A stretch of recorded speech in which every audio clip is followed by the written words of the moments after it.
Mortal Kombat has introduced to the gaming world some of the most iconic characters who are instantly recognized even by those who have never played the game. But throughout the years, there have been many characters that just didn't have any success due to several reasons, including poor signature moves, bad storyline, or simply the character in and of itself. In this list, we're counting down the worst characters in Mortal Kombat. You participate in the most important Mortal Kombat in history. Number 10. Stryker. Stryker was introduced in Mortal Kombat 3 as a policeman whose main job is to protect Earthrealm citizens from Shao Kahn's army. But what's so funny is that his attire looked more like a teenage skateboarder rather than an officer. This is actually the main reason why Stryker has appeared in completely different uniforms throughout the games, but despite everything, this guy still remains one of the least popular fighters out there. Number 9. Reiko. Oh, Shao Kahn knows about that? Tell him I will no longer enter his chamber or wear his helmet. But just between us, his helmet will belong to me in due time.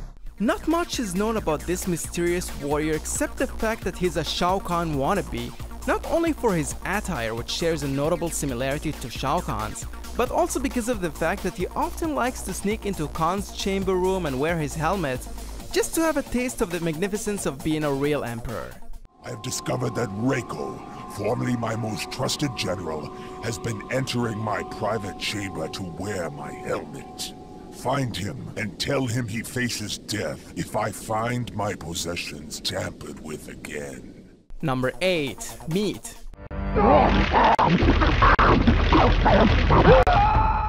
Many argue whether Meat should be considered an actual character because he only served as the model used for characters who are skinned alive from fatalities in MK4.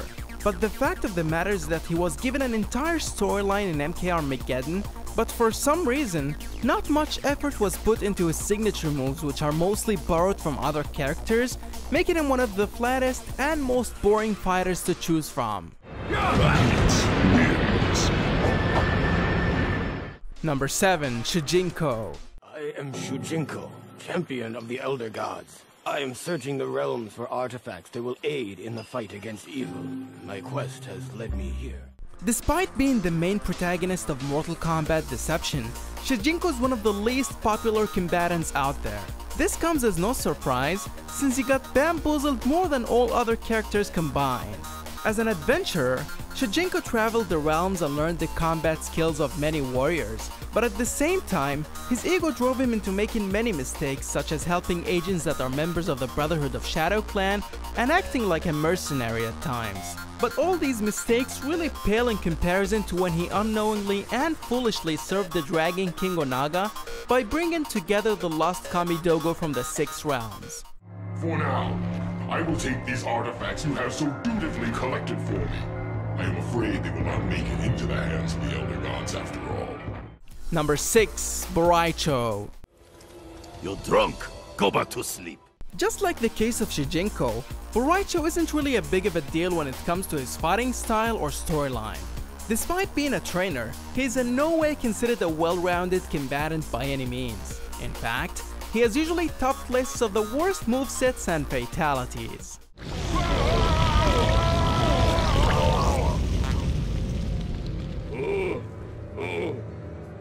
Oh, that's a stinky one. Boraicho wins. Fatality. Number 5. Kano. If you look at Kano for the first time, the closest character that you'd associate him with is the Terminator, thanks to his eye implant. But the reality is that Kano's look doesn't really fit his personality, since he isn't even close to being the badass assassin that the Terminator is, and that is for several reasons. First, Kano's recurring rivalry with Sonya Blade and the Special Forces doesn't work in his favor whatsoever. I mean, getting your ass handed to you by a woman every single time you fight her just doesn't make sense, especially for a leader of a major clan. Besides, Kano's usually depicted as a backstabbing criminal who's willing to ally himself with anybody for just money. You know Melina's location. And a whole rebel army. It's gotta be worth at least 50. Number 4. Baraka.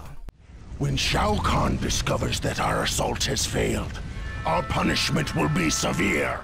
The problem with Baraka and the entire Tarkatan race is that they've all got the role of servants despite their large numbers and impressive superpowers. According to the storyline, the Tarkatans populate the vast wastelands of Outworld, but yet their loyalty has always been committed to Shao Kahn, the same tyrant who conquered and invaded their lands. But at least he passed down his throne to a half-Tarkatan Melina after his demise at the hands of the Elder Gods. How dare you! I succeed Shao Kahn by his decree! Succeed him you have, but Outworld demands new leadership. Number 3. Mavado.